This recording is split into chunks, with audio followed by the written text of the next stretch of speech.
Hello, everyone, and welcome back to another bonus episode of the 5 to 9 Job podcast with me, Raymond. These bonus episodes are actually just updates on the podcast, on life, and then I share a few thoughts that I have had or are not going to do a full episode on. So these are just usually thoughts, anecdotes, and things like that I think are worth sharing with all of you. So first, an update with the podcast. So one that I am definitely excited for is that I finally did a second video podcast for the 5 to 9 Job. And unfortunately, it was also a bonus episode. So it aired, I think, Wednesday 2 weeks back or 3. Yeah, I've delayed to make a follow-up. But yeah, it was a really good experience for me. I think it was a better overall episode compared to the first one, just because I had experience now editing this one on PC, and I think I'm just going to get better software to edit that video so that I can also edit the audio, because you realize the one thing I am having trouble with is keeping the audio consistent. So I definitely do know that is a problem. I apologize for where the audio is usually bad, but I think so far it's been good. I just now need to learn to modulate my voice and then have it clear, and then not have the ands, so's, and sures not come up a lot, and then also just have this natural tone that I speak at, because I am still trying to find my style, I should say. But it was a good one to just watch. If anyone has seen it, just definitely go and check it out. You'll actually see how I look like and how I am usually set up for these bonus episodes. Otherwise, I am promising to do a structured episode next time, one that I am actually talking about and providing more value, so that maybe I can play around with more edits than I did. Trust me, the edits in that one were very minimal, just because I am still starting out, but hopefully I follow that upward trend of exponential growth. Hopefully. Anyway, I am also thinking of adjusting the Friday episodes. I actually tried bringing back the speaker episodes because they were a good idea, and I think a few of them have already aired. And the reason was, I noticed even in my journey that Friday episodes for a podcast should be a bit light and passive. So I shouldn't be so serious in them, as opposed to the ones that are on Monday or in the beginning of the week, of which people, like, mindset wise, expect that, at the beginning of the week we are going to listen to something that is going to help us, is going to do something. Okay, like, the connotation is that on Friday you're going into the weekend, you're listening to, let me say, things like bad dates. You're listening to those, I should say, not educational but more entertainment things. But since this is a platform that is still supportive of growth and everything, what I can do is I can share quotes, I can share speakers and clips, I can share those light episodes that are shorter, that are digestible for the weekend or going into the weekend, so that I leave these other long ones and the lectures, like I like to call them, for Monday and Wednesday. So I'm thinking of shaking that up, just because I noticed this whole thing. Actually, why I am doing this is that I noticed that, take for example Steve with the Diary of a CEO, posts his episodes during the week: Monday, Wednesday, Tuesday, Thursday. That's when they are aired, and then the moments are the ones that are posted through the end of the week or something like that, and the shorts, and most of them post on Monday, like most of the other podcasters post on Monday.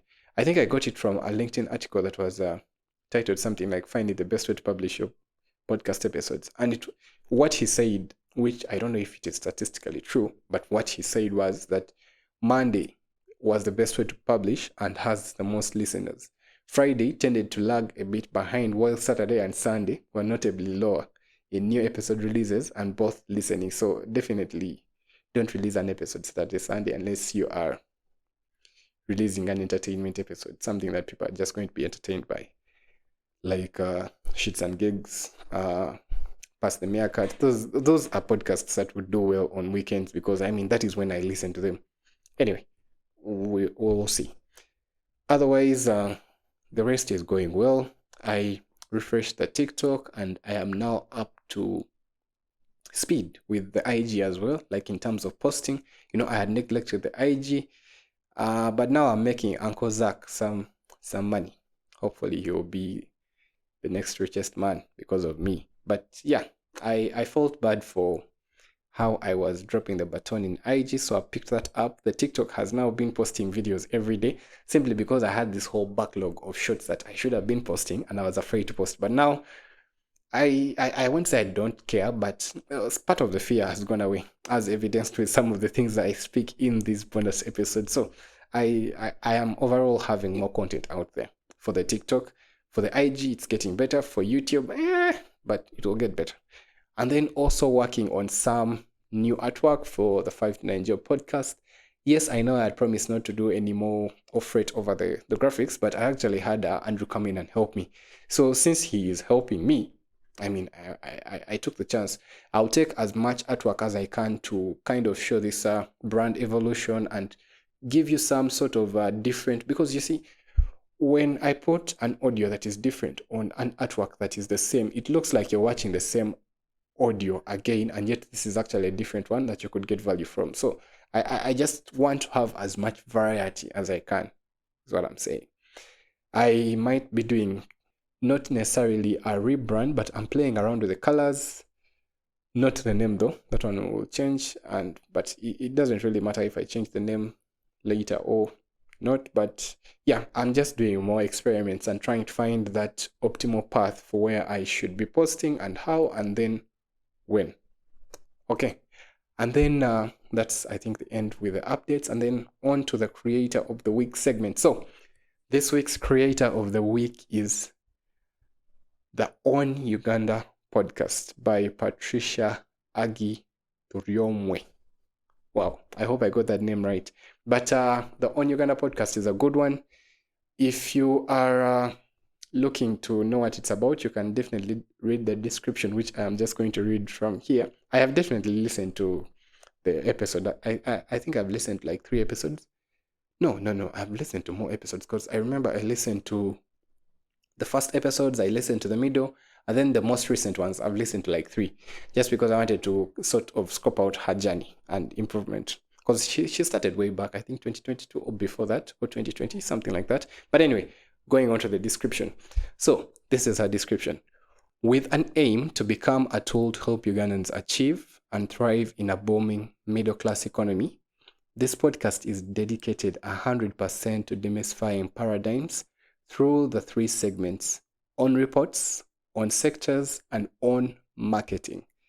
So on reports, they are demystifying or going through reports that have been, I should say, released in the industries. On sectors, now like the one I listened to of recent was about real estate, undoubtedly, because I'm in the real estate industry.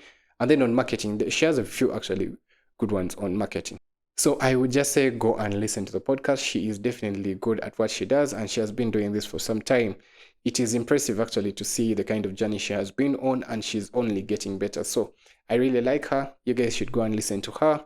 This is today's creator of the week, which is the On Uganda podcast by Aggie Patricia. So let's go on to the next segment, which is the diary notes, the thoughts that I have been having. So number 1 is just titled Getting Cocky. And I realize this is now a bad title, but anyway, I have realized that I'm getting, to use the word again, cocky, and wanting to give advice a lot these days. I don't know if it is because of this format of the podcast whereby I'm always sharing my thoughts on topics and everything.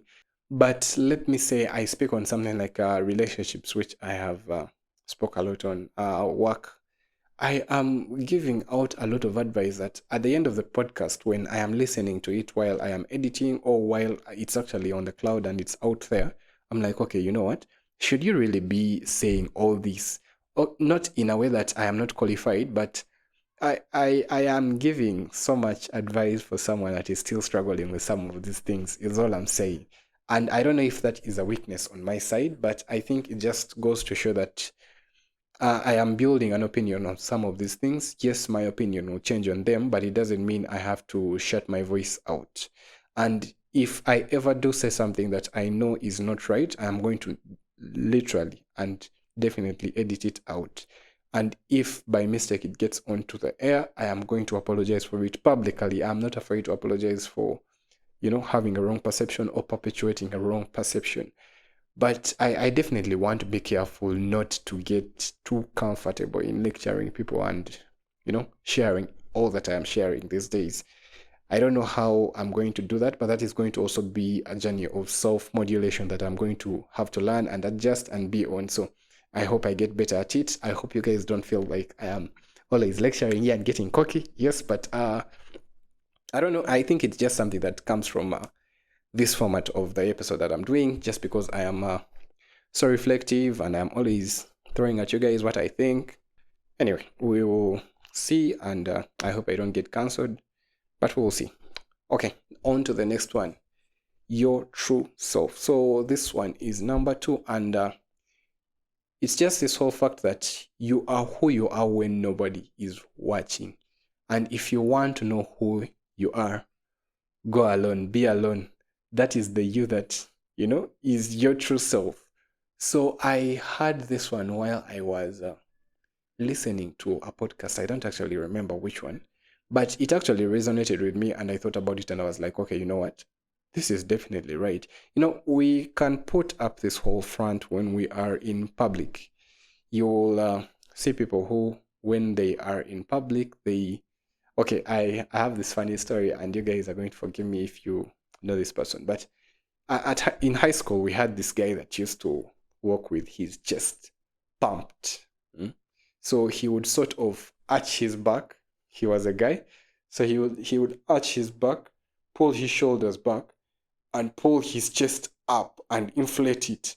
And this guy would literally be in that position all day if you are seeing him. But then, when waking up, his chest was not in that position. So he was putting up this front of, because obviously, yes, he was into sports, he was working out, he was this physical guy, yes, but his chest just wasn't that big. And you would see that, let me say, if he's going to give a speech or he has gotten up to give an answer, he would first adjust the shoulders and then talk. And I don't know if that was something that was built into his persona, or if he wanted, I'm not going to judge him for his, I should say, motivations, but his true person was that person just before bed, that person just before he woke up, that person after bed. You get it? So it almost, and I'm very sure that person when he's alone. So it's just to illustrate that some of these things we put on a front when we are in people. People will think that you are extrovert when you are with your friends, but then when you are alone, you literally don't want to text them. Does that mean you are extrovert? Does that mean you're in the middle? Does that mean you're introvert? I think it definitely means that you are introvert. The fact that you are not disposed to all this constant, I should say, interaction and everything. So yeah, it was just a fun one to reflect on. So I was thinking, okay, when I am alone, that's my true self. Who am I when I am alone? So when I think about the times when I am alone, wow, the me when I am alone is such a pain that I don't want to believe that is my true self, but I am inclined to think if I had I should say, the permission to be whoever I want without any repercussions or anything, I think that is the person I would default to, and that scares me. So yeah, just try to, I should say, reflect on that. Who are you when you are alone? And is that your true self? Because you might be surprised to find that, man, you are also in my category of douchebags that are just secretly putting on a front when you are in people. And I hope you are not. But anyway, let's move on to the next one. And then number 3 is the ugly side of being a go-getter. So this one is more of a motivation for you to keep going, to keep striving and just be aware of everything, especially if you want these big things. And by things, I mean you have dreams, you have a vision. Maybe some you can share, maybe some you can't, because they are delusional. To the normal person, if you were to share it with me, maybe I would get it, but just because I'm also delusional in some way. I'm not delulu, yes, but I do have some goals that I keep to myself simply because if I told just anyone about them, they would be like, okay. And it would either be in a sarcastical way, or it would be in this way of, okay, you are definitely mad for wanting that. But anyway, I am just saying that you need to stick with it. You know, the ugly side of being a go-getter is that not everyone sometimes will understand what your motivations are, what you are trying to achieve, why you want to achieve it. And maybe just to drive this home for you guys, have you noticed that people are quick to judge?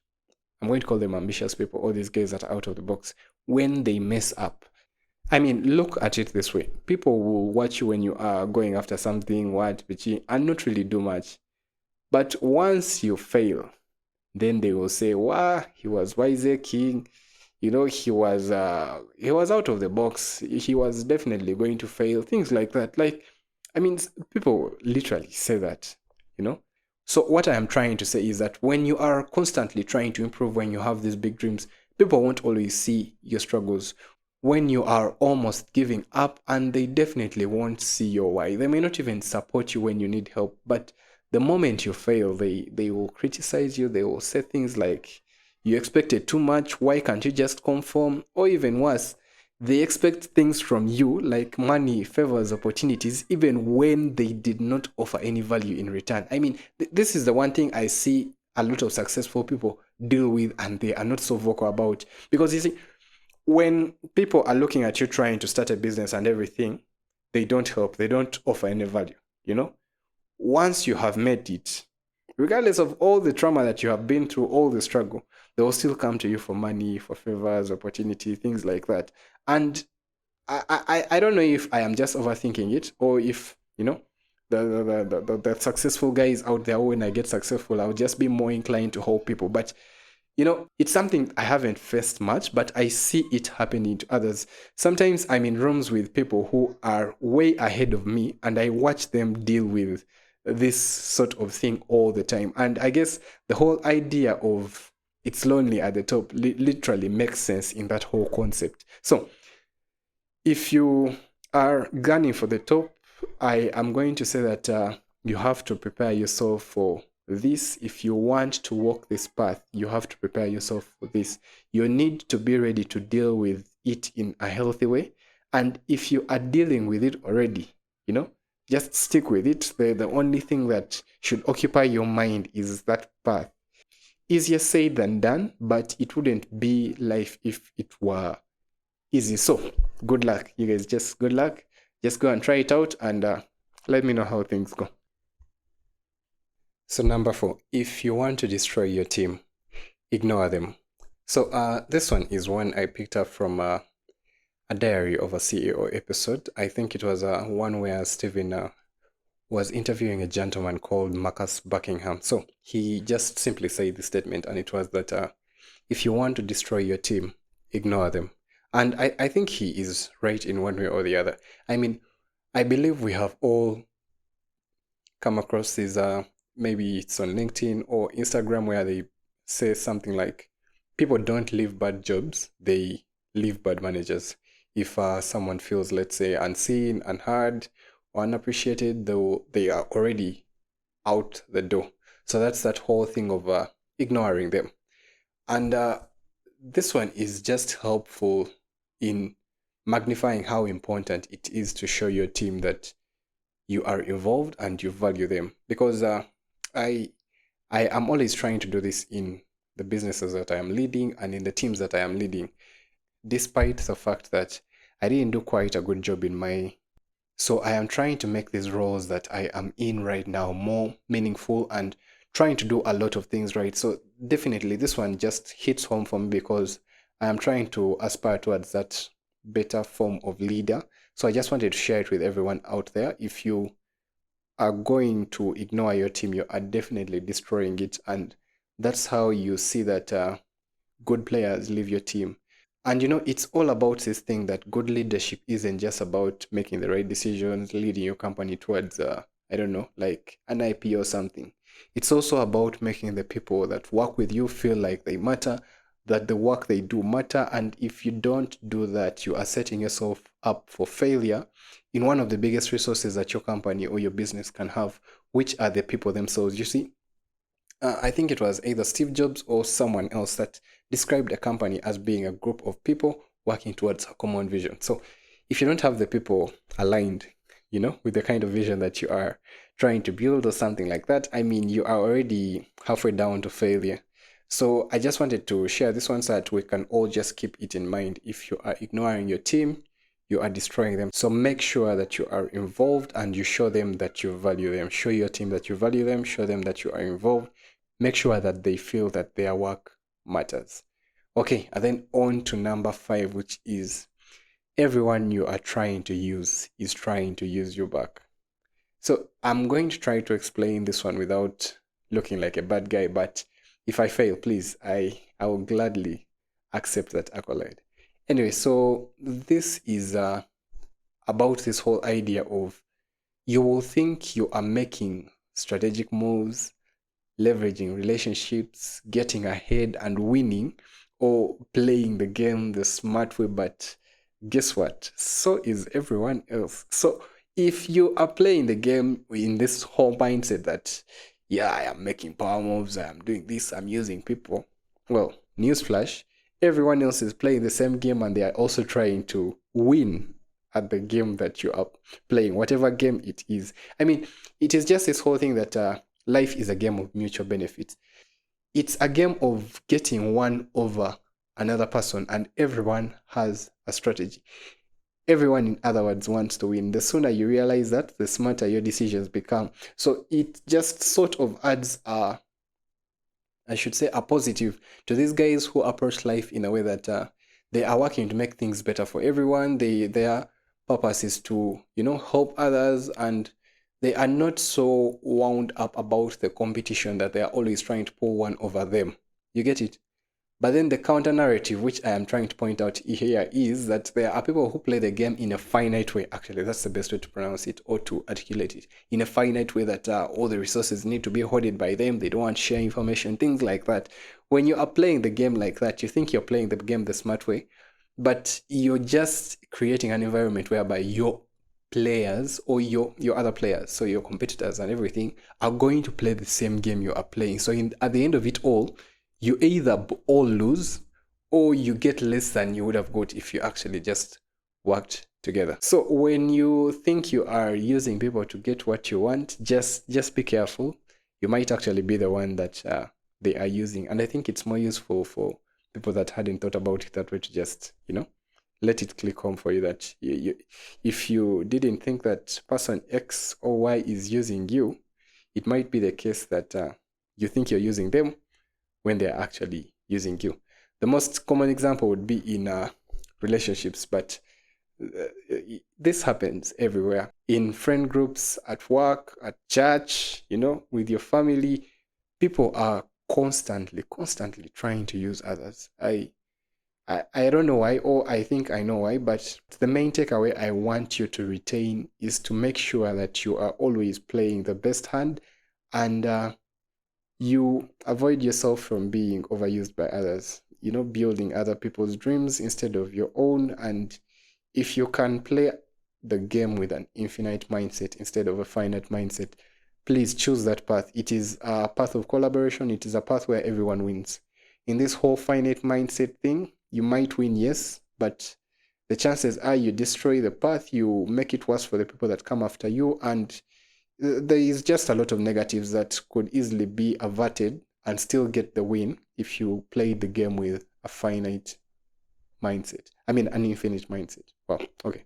So, number 6 is I'm not afraid to do the work. So, this one was more of a thought to myself, It sounds egotistic, but I promise it will help you if you just give me a minute. So, I was feeling down the other day, and I was in a really negative spiral of thinking of failure and things like that. I believe, or I want to believe, that we have all had a similar situation where something or things went wrong, and then it sent you down this rabbit hole of either regret or catastrophizing your current situation without considering other factors, your environment, your abilities, the potential that you have. So in that moment when I was there, the one thing I told myself was that I have done the work before, I can do it again. That's why I am saying that I am not afraid to do the work, even when it is hard. I have evidence, one, that I have done it before when it was hard. there is this whole thing Steve Harvey says that, no, I think it's Jim Rohn, of you have survived 100% of the battles that have come your way. Okay, I might be misquoting. Either it's Steve Harvey or Jim Rohn. But the whole thing here is that all the challenges you have faced before this, you have 100%, success rate, not in solving them, but in surviving them. You have survived all the challenges that have faced you just by the fact that you are still here. You get it? And that was the moment that it started to change for me, when I embraced this whole thing that I have done the work before. I can do it again. I am not afraid to do the work. That was when it came to me to remember the proof, the work that I have already done, the dragons that I have already slayed, the tough times that I have already overcome. And I like this one thing that Jordan Peterson says that, and yeah, I think it's just a good mindset to share. So I thought to share with it. Look at what you have already overcome. When someone doubts you, when you doubt yourself, just simply remind yourself that I have done X, so I deserve Y. I have survived this, so I can survive this next challenge. It's just going to take grit. It's going to be tough, but I can still do it. It's all about that proof that you already have. You don't have to be afraid of the hard work, the tough times, just because you have already done so much, So I hope that this helps you the next time you are in a rant or you are just feeling down. Remind yourself that you are a survivor and a winner. And I hope this helps you guys, because it definitely did help me to just get out of that negative spiral that I was in. And I guess that's where I want to end this podcast, seeing that it started on a very low. I want to end it on this at least positive thing that, I think empowers people. Anyway, just take away from it what you wish, but I hope you actually take all the tips that I have given in this episode into fruition and use them. Otherwise, from the 5 to 9 Job podcast, I am Raymond. Thank you for listening to this bonus episode of the 5 to 9 Job podcast. I hope I did live up to your expectations, but if I didn't, just come back for the next one. It's going to be even better, because I am always trying to get better. That is actually the whole premise on which this podcast was started. So for anyone that is listening now, please like, comment, share with someone else that might benefit from listening to one or two of the anecdotes I've shared here. And as always, I'll see you in the next episode. Bye-bye.